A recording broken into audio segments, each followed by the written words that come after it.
Okay, Assalamualaikum warahmatullahi wabarakatuh. So next video untuk sambungan software HIK Central Access Control. Sekarang kita dah ada area, kita belum ada device lagi. So cara nak add device sama tak? Kita pergi kat device, kat sini ada device and server. So kalau kita nak masuk access control, kita letak sini. Kalau ada nak masuk video intercom, pergi kat sini. So untuk video ni kita akan add access control lah. Okay, bila kita dah masuk sini akan keluar interface macam ni. Okay, so kat bawah ni ada online device. Ni boleh tutup dengan buka ya. So kat bawah ni dia akan tunjuk list of device dalam network yang kita lah, yang pakai sekarang ni. So ada 2 device kat sini.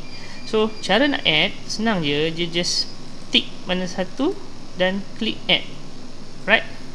Tapi saya nak masukkan satu je dulu. Okey, mana? Okay, 3 2 1. Okey, yang ni.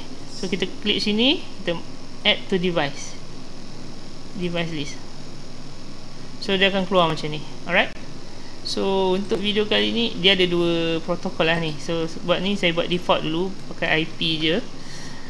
Then masukkan device name. So ini saya panggil device test lah. Testing.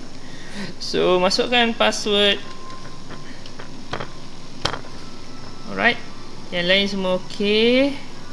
Dan okey. So ini kalau tak ada error dia kena create lah. Kalau ni dah ada, kita pilih je.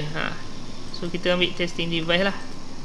So ini pun kalau ada specific door tapi tak apa, ini kita biar all resource je. Then klik add.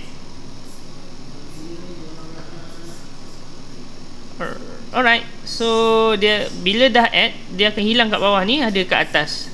Right. Okay, so kita dah berjaya lah add device ke dalam software ni lah. Alright, itu saja untuk video kali ni. Sekian, terima kasih.